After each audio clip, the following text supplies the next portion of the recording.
chers amis internautes, bienvenue sur Guérit TV Monde et merci à l'hôtel Méditerranée qui nous accueille dans le cadre de l'enregistrement de cette émission Facebook, YouTube, Snapchat. Voilà autant de réseaux sociaux qui captivent l'attention et qui malheureusement font bien de victimes. Raison pour laquelle votre émission Zéro à la loupe porte sur le thème perte de valeurs civiques et morales, promouvoir l'éthique sur les réseaux sociaux. Et pour en parler, j'ai à mes côtés Dr Maoutonji Bokodaro. Il est le président de l'ONG FAIT. Docteur, bonjour. Bonjour. Et merci d'avoir répondu présent à notre invitation. Parlez-nous déjà des activités de votre structure. Merci beaucoup. Bonjour à tous les amis internautes. L'ONG FAIT, c'est une association à but non lucratif dont le siège est à Boumekalavi, au-dessus de la clinique de l'Espoir. C'est une structure légalement enregistrée à la préfecture de Cotonou et publiée au journal officiel. Nous intervenons pour plusieurs objectifs qui font que nous sommes dans les domaines de la santé, dans l'éducation, dans le social et dans l'environnement. Notre devise, c'est impacter positivement et durablement pour une transformation durable. Et c'est d'ailleurs pour le volet éducation que nous sommes présents sur votre plateau ce jour. Et nous vous en remercions d'ailleurs. Alors on va rentrer dans le vif de notre sujet. À quoi devraient servir les réseaux sociaux? Merci beaucoup, madame la journaliste. D'abord, il faut dire que le thème est plus que jamais d'actualité, ce qui a même motivé le fait que nous consacrions un livre au thème qui va bientôt paraître. Et cette émission va aussi nous permettre de parler des grands axes de ce livre que nous allons mettre tous bientôt à la disposition des amis internautes et de la population. Quels sont les buts ou bien à quoi devaient servir les réseaux sociaux? Avant de répondre à cette question, vous nous permettrez d'abord d'expliquer le concept de réseaux sociaux. Et pour ce faire, nous allons donner deux définitions. Une définition sociologique et une définition marketing. En tant que notion sociologique, un réseau social représente un groupement qui a un sens. La famille, les collègues, un groupe d'amis, une communauté, etc.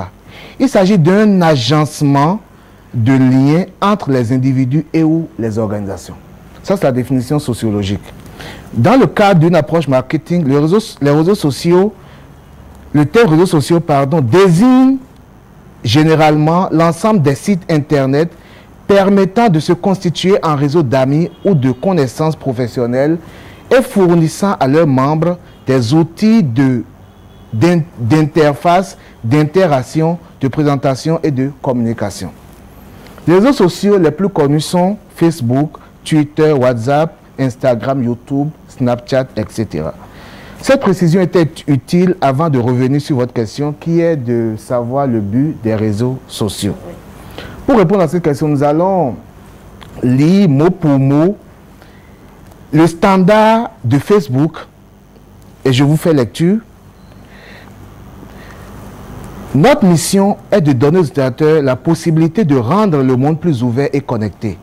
Chaque jour, les gens utilisent Facebook pour partager leur expérience, voir le monde tel que les autres le perçoivent, communiquer avec les amis et se rallier à des causes.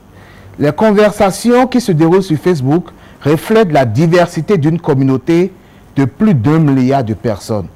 Nous souhaitons que les utilisateurs de Facebook se sentent en sécurité sur notre site. C'est pourquoi nous avons mis au point un ensemble de standards de la communauté.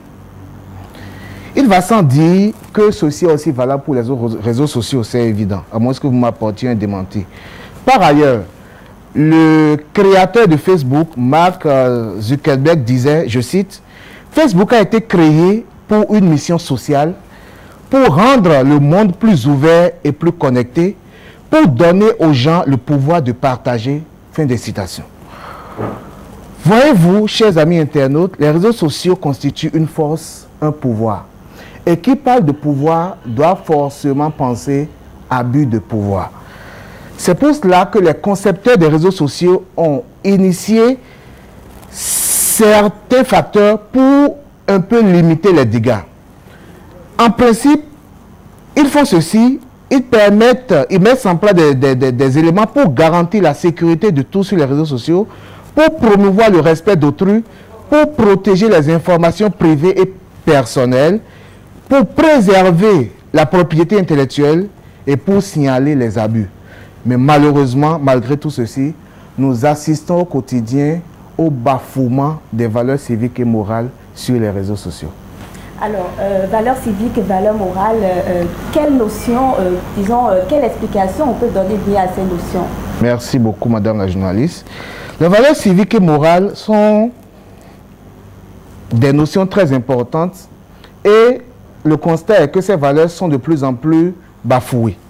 Les valeurs morales sont des normes d'éthique, de savoir-être, de décence qui régissent ou qui devaient régir la vie en société. Elles s'imposent à la conscience comme un idéal. Elles sont créées et transmises normalement par les us et coutumes, l'éducation que nous recevons, l'éducation religieuse, les sociétés humaines. Certaines de ces valeurs morales peuvent être universelles. Le don de soi, la tolérance, le respect, la loyauté, l'abnégation sont quelques exemples de valeurs morales. Les valeurs civiques, quant à elles, sont des aptitudes nécessaires pour développer les sens de responsabilité et de devoir d'un bon citoyen. On peut par exemple citer le respect de la patrie, le respect des emblèmes de la République, le respect des institutions de la République, le respect du bien public, le service de la patrie, etc. Mais malheureusement, les valeurs civiques et les valeurs morales sont aujourd'hui ce qui manque le plus dans le rang des jeunes. C'est le plus souvent le renversement de ces valeurs civiques et morales qui explique les nombreuses dérives que nous observons. Alors, parlant de dérives, déjà, vous pouvez nous rappeler ces dérives que vous observez sur les réseaux sociaux? Nous qualifions de dérives deux grandes choses. C'est d'abord les commentaires indécents et discourtois, et c'est ensuite les publications obscènes. Les commentaires indécents et discourtois. C'est quelqu'un, par exemple, qui fait sa publication sur sa page et parce que nous ne partageons pas forcément son avis, on se permet d'aller sur sa page, de le traiter de tous les noms d'oiseaux, de l'insulter correctement, d'insulter sa famille, d'insulter son physique, d'insulter ses aïeux, de lui dire des paroles pas du tout intéressantes. C'est aussi parfois des propos discourtois. On peut ne pas partager les mêmes avis. Mais on l'a dit tout à l'heure que le réseau social doit permettre la tolérance, une diversité de points de vue, une diversité d'opinions. Mais parce qu'on n'est pas du même avis que celui qui a fait sa publication, on s'injurie, on se lance des piques. Et parfois, ça devient une scène de règlement de compte, où on se lance des mots, etc. Ensuite, nous allons revenir aux publications obscènes. Et dans cette catégorie, nous allons différencier plusieurs types de publications. D'abord, c'est les images à caractère sexiste. C'est des publications de photos dans des tenues bizarres que je n'ose pas détailler ici sur le plateau. C'est les publications des vidéos pratiquement pornographiques. C'est des publications d'images. Parfois, on va se mettre dans un cercueil, on prend des photos, on publie. Vous voyez qu'il n'y a plus aucun respect. Même nos morts ne sont plus respectés. Donc c'est ça la première catégorie. Et c'est dans cette catégorie qu'on va aussi citer les réseaux de prostitution sur la toile, où on vous envoie des messages vous invitant à faire du n'importe quoi moyennant de l'argent. Tout ça se passe sur les réseaux sociaux. C'est encore des publications qu'on voit tout le temps. Tel groupe de CS est créé, mets ton numéro pour être ajouté. Et voilà, vous allez vivre, on va vous faire vivre des choses pas possibles. Et on publie tout ça sur les réseaux. Ça, c'est la première catégorie des publications à caractère sexiste. Ensuite, il y a certaines publications qui, moi, me font rire et me font réfléchir. C'est les malédictions. Quelqu'un publie, peut-être il prend une image d'un enfant malade, ou bien de quelqu'un qui est dans une difficulté et il publie 100 ans de malheur pour celui qui ne met pas Dieu est grand. 150 ans de malheur pour celui qui ne met pas Inch'Allah. Et ça ne gêne pas. On met ça, on publie ça, oubliant que tout ce qui sort de notre bouche peut avoir des répercussions négatives. Voilà une autre catégorie de publication. Ou bien, c'est des commentaires, genre, on met une image atroce et on met comme commentaire, toi qui me regardes, ce soir tu vas mourir. Toi qui me regardes, je viendrai dans ta maison ce soir te tuer. Voilà. Ce genre de publication que nous dénonçons. Autre chose qu'on rencontre souvent, c'est les intoxications. Les publications mensongères. Dire pour vrai ce qui est faux. On peut par exemple dire, et c'est ça que nous voyons souvent, ah, telle personne a fait telle chose avec telle autre, telle autorité s'est rendue coupable d'un tel délit, alors qu'on sait que ce n'est pas vrai. Plusieurs autorités en ont été victimes. Ou bien, un monsieur se permet de se lever pour aller publier sur la toile, ah, vous voyez telle fille, j'ai eu des aventures avec elle. Et on prend une autre photo d'une personne nue qu'on a peut-être piquée quelque part sur Google ou bien je ne sais où. Et cette photo accompagne la publication qu'on fait pour détruire, pour nuire, pour anéantir. C'est justement la raison pour laquelle moi je me demande quel est le but, quel but vise, je dirais, ces internautes qui publient toutes ces images ou commentaires, etc. Nous allons y revenir, mais nous allons finir d'abord avec cette publication parce que la liste est assez longue. C'est aussi ceux-là qui mettent des images des personnes connues avec lesquelles elles ont eu par exemple des antécédents, des personnes qui sont peut-être leurs amis, leurs proches, mais pour les détruire, ils mettent telle personne est infectée du VIH, telle personne est infectée de telle maladie. Et ce qui parfois amène ceux qui sont un peu forts psychologiquement, les amène à publier leurs résultats de sérologie, toujours pour laver leur image. Vous voyez un peu là où le mal va? Autre chose. Et nous allons dire ça et dire autre chose pour finir là-dessus. C'est des publications choquantes. Publications choquantes. Des images ensanglantées. On se permet d'aller filmer un accidenté et de publier, sans gêne, tout en sang, sans se mettre à la place de ses parents, qui ne sont peut-être pas là, mais qui sont peut-être connectés et qui vont voir par exemple l'image de leur enfant accidenté circuler sur les réseaux sociaux. Peut-être voir l'image de leur femme, peut-être un monsieur, c'est son épouse qui a fait un accident. Voir son image tout en sang. Et on publie ça. Aussi, oubliant qu'il y a des âmes sensibles. Des personnes qui ne supportent pas ces genres d'images, on publie ça. La fois passée, ça ne fait pas longtemps, il y a une jeune fille qui a décompensé pour parler langage médical, qui a fait un début de schizophrénie et qui s'est mise à se déshabiller en pleine rue. Elle a enlevé la chemise, enlevé le soutien-gorge, enlevé le caleçon, enlevé tout. Et a commencé par se coucher sur la voie et à vouloir rentrer sous des camions. Mais vous savez que des internautes ont pris cette vidéo et ont balancé sur la toile. C'est une pathologie. Nul n'est à l'abri, ça peut arriver à tout le monde. Et là, imaginez que demain, cette fille s'en sort, qu'on la traite et qu'elle est guérie. Qu'elle se marie, qu'elle ait un foyer stable et des années après, ses enfants se connectent et voient cette image-là de leur maman. Ou bien, son mari se connecte et voit cette image de sa femme. C'est pas bon. C'est pas bon. Est-ce que je me dis, ceux qui le font, que ce soit les images d'accidents ou bien ceux-là qui souffrent et qu'on prend pour publier, est-ce qu'ils savent, que si c'était leurs parents, ils ne feraient pas ça. Si c'était leur sœur, ils ne vont pas faire ça. Si c'est leur sœur qui était dans cette situation, ils ne vont jamais publier. Si c'est leur maman, ils ne vont jamais publier.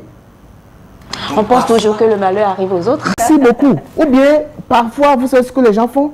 Quelqu'un est bien vivant et on l'annonce mort. On l'annonce comme mort, quelqu'un qui est vivant, en parfaite santé. Ils font ça souvent aux stars, aux artistes. C'est peut-être que c'est pour créer le buzz. On va y revenir. Et la dernière catégorie, pour en finir là-dessus, c'est ces publications d'ANAC, on publie voilà un peu le système. Hein. Voilà, je suis dans une telle organisation internationale, je suis venu en mission au Bénin, j'ai eu un malheur, j'ai perdu ma fille, j'ai beaucoup de biens, ça m'a choqué tellement que je ne veux plus, je cherche quelqu'un à qui léguer ça. Ils te font une demande d'amis, ils viennent dans ton inbox et ils t'envoient ça.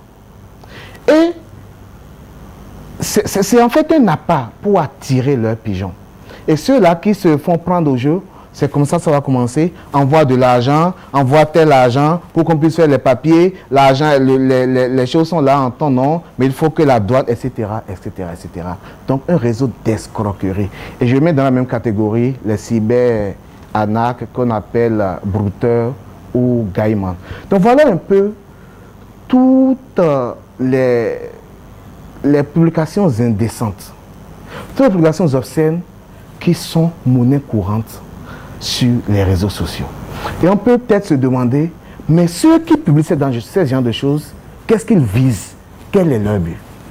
Voilà la question qu'on peut se poser. Et c'est justement pourquoi vous allez nous répondre, n'est-ce pas? Pourquoi pas? Nous avons identifié plusieurs facteurs qui peuvent justifier ce genre de choses. Le premier facteur que nous avons identifié, c'est la dégradation des valeurs morales, le renversement des valeurs morales et des valeurs civiques.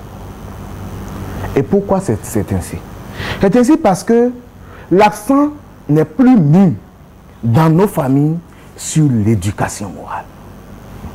Vous savez, ce qui caractérisait l'Afrique jadis, c'est la notion de respect qui règne. Un enfant ne manque pas de respect à son aîné, c'est pas possible en Afrique jadis. Et c'est ça qui attirait les Occidentaux qui visitent l'Afrique. Vous allez voir, par exemple, dans certaines familles, même pour saluer le papa ou bien un aîné, on va même jusqu'à se courber. Jadis, il y a certaines paroles qui ne peuvent pas sortir des bouches d'un Africain. C'est pas possible. Jusqu'à ce que on ira jusqu'à dire ça sur la toile.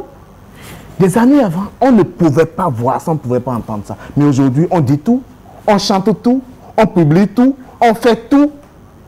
Parce que l'accent n'est plus assez mis sur l'éducation. Aussi bien dans nos milieux familiaux qu'à l'école. À l'école. Aussi, ce n'est pas pour lancer un pic à quelqu'un, même parfois dans nos religions, on préfère faire l'apologie de la prospérité au lieu d'éduquer les fidèles aux valeurs morales ou à l'éthique. On ne le fait pas. Donc ça, c'est la première cause que nous avons identifiée, c'est la perte des valeurs civiques et des valeurs morales. Aussi, nos programmes éducatifs à l'école n'insistent plus sur les notions de valeurs civiques et de valeurs morales. Ils font souvent du saupoudrage de quelques notions de base, mais sans aller en profondeur, sans aller en détail. C'est-à-dire que la génération montante actuellement ne va plus à l'école des valeurs civiques et des valeurs morales. C'est la première des causes que nous avons identifiées. La deuxième cause, c'est, comme vous l'avez dit tout à l'heure, pour faire le buzz, pour montrer son ego, pour se faire voir, pour être à la mode, pour être à la page, sans se mettre à la place de l'autre, sans savoir qu'on peut détruire l'autre par sa parole, sans savoir qu'on peut nuire à l'autre par sa parole, pour recueillir des j'aime. C'est ça. Pour recueillir des milliers de vues. C'est ce qu'on fait. On publie des choses. Donc voilà les principales causes que nous avons identifiées. Au cours de l'émission, si nous trouvons d'autres, nous allons... Et c'est sûr également que toutes ces publications ne sont pas sans conséquences, n'est-ce pas? Que ce soit sur ceux qui en publient ou ceux même qui publient ces images ou propos. Exactement, les conséquences sont énormes. Mais avant de revenir sur les conséquences, il y a un autre facteur étiologique, c'est-à-dire une cause que j'avais occultée, c'est vouloir tout copier de l'Occident. Au lieu que l'Occident vienne copier chez nous, depuis un certain temps, c'est nous qui voulons tout copier. Tout ce qui vient, on doit copier. Tout ce que les autres font, on doit faire. Sans prendre le soin d'analyser, de décortiquer et de se demander, est-ce que ce que je veux copier là, est-ce que c'est décent? À vouloir coûte que coûte ressembler aux autres, sans se rendre compte qu'on n'est pas issu de la même culture, qu'on n'est pas issu du même milieu, qu'on ne vit pas les mêmes réalités. C'est là où ça mène, vers la dérive, vers la dépravation, vers le renversement de tout. Maintenant, revenons aux conséquences. Et c'est d'ailleurs ça qui fait qu'on doit forcément aborder le sujet, insister encore, parce que les conséquences sont légion. La première des conséquences que nous pouvons identifier, c'est les conséquences psychologiques. J'ai tout à l'heure abordé légèrement le sujet, mais je vais y revenir et détailler davantage. Les personnes qu'on cherche à détruire comme ça, en faisant ce genre de publications sur les réseaux sociaux, tous ne sont pas d'une personnalité solide. Il y en a peut-être qui sont d'une personnalité fragile. Et c'est facile pour ces personnes-là de passer à l'autre côté. C'est vrai que certains se sont déjà suicidés parce qu'ils n'ont pas pu supporter l'humiliation. Vous imaginez que quelqu'un est sa chérie, il faisait peut-être en griffe leur connerie quand ils étaient ensemble et ils filmaient cela. Parce qu'ils ne sont plus ensemble aujourd'hui. Les vidéos du monsieur qu'il avait de sa chérie, il se permet de publier sur les réseaux sociaux. Peut-être des vidéos de leur ébat du temps jadis, on publie. Oubliant que cette fille-là qui a vécu ça et qui voit ça, à visage découvert, peut être tentée de se suicider si on ne la prend pas correctement en charge. Il y a eu beaucoup d'exemples. Il y a eu plein d'exemples, que ce soit à Cotonou, à Bomé, un peu partout en Afrique. Ou bien, ce qui a défrayé récemment les chroniques, ça s'est passé au Mali. On se permet le vilain luxe de filmer une scène de viol à visage découvert et de publier sur les réseaux sociaux. C'est pourquoi je parlais tout à l'heure de règlement de compte. Vous savez ce qui est trop comme argument? Que non, que la fille lui a manqué du respect, c'est pour leur donner une leçon.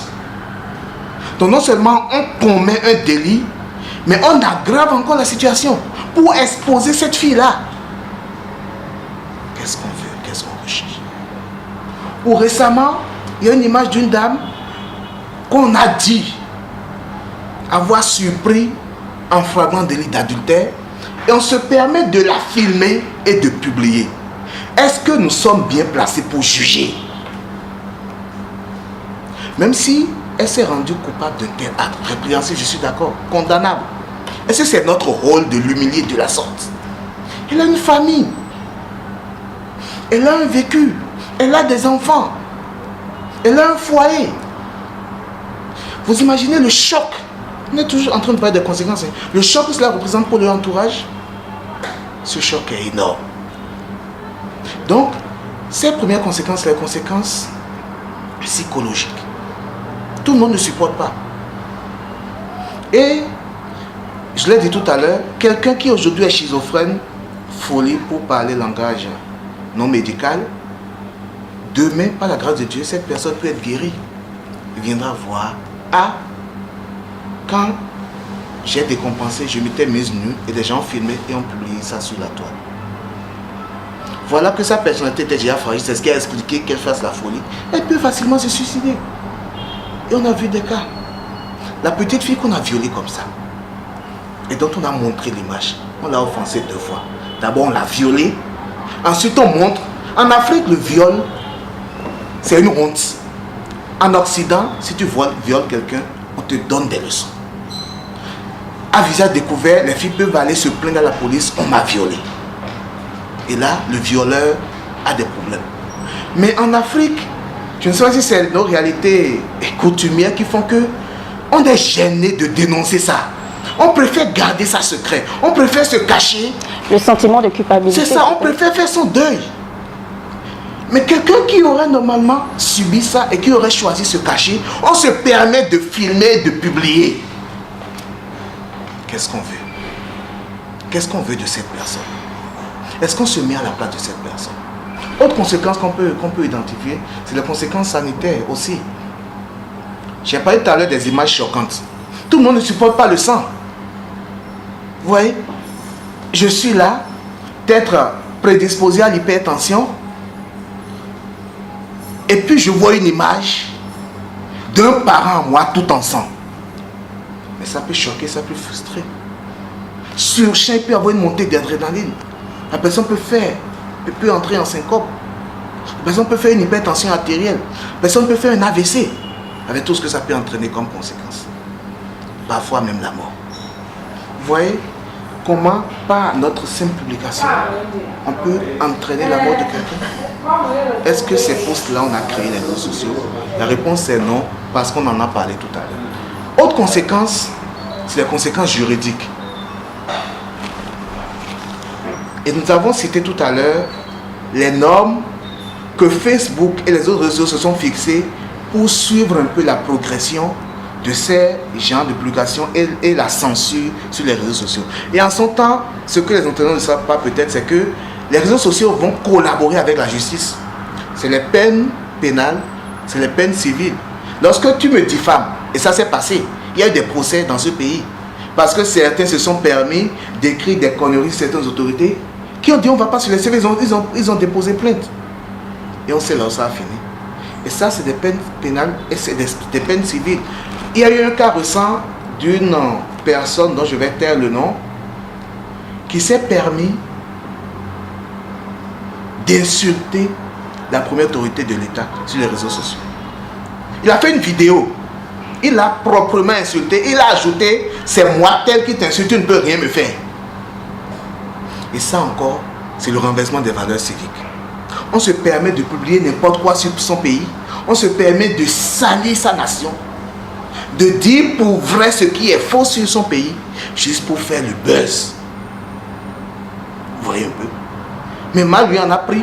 Parce que on l'a poursuivi pour outrage au chef de l'État. Il est actuellement à la prison. Il est en prison actuellement. Donc voilà un peu les conséquences. Sachez que de plus en plus, nous serons amenés à répondre de nos actes. Nous serons amenés à répondre devant la justice de tout ce que nous publions. Donc voilà un peu pour faire court. Alors je crois que nous tirons lentement vers la fin, mais vous allez quand même proposer quelques solutions, n'est-ce pas, pour l'utilisation, je dirais, assez judicieuse des réseaux sociaux. Merci beaucoup.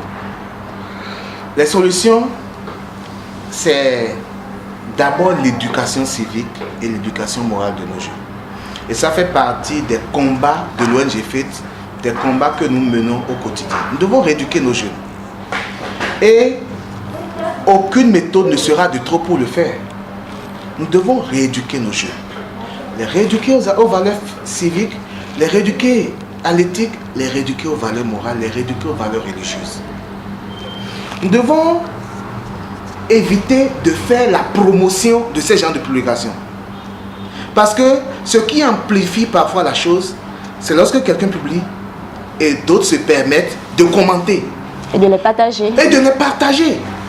Moi, quand je vois ça, je me tais et je bloque la personne qui a publié. Et je signale. Si tout le monde fait ça, je pense que ces personnes mal intentionnées seront retirées des réseaux sociaux et laisser les personnes qui savent ce pourquoi c'est destiné le faire. Les réseaux sociaux sont faits pour partager les expériences, pour partager des connaissances. Donc, l'autre solution, c'est d'utiliser les réseaux sociaux pour leur vrai but. C'est retourner au but pour lequel les concepteurs de ces réseaux sociaux les ont conçus.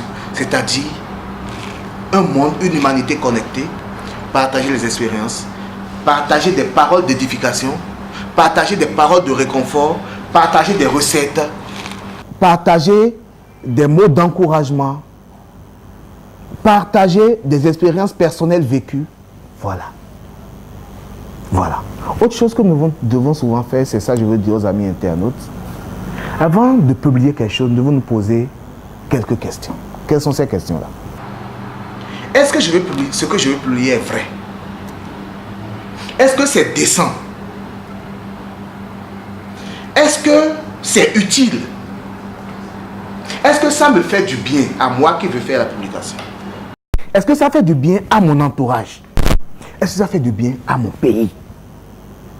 Si l'une des réponses à ces questions est négative, il vaut mieux ne pas publier. On aurait ainsi rendu un grand service à l'humanité. Et à soi-même. Et à soi-même, bien entendu. Donc, voilà encore une autre approche de solution, c'est-à-dire se poser ces questions-là et ne pas publier s'il ne faut pas publier. On n'est pas obligé de publier. On n'est pas obligé de vouloir se faire voir. Maintenant, ceux-là qui se font voir, en fait, est-ce qu'ils savent qu'ils se font remarquer dans le mauvais sens? C'est ça. C'est dans le mauvais sens qu'ils se font remarquer. Le monde ne retient que l'histoire des personnes qui impactent positivement.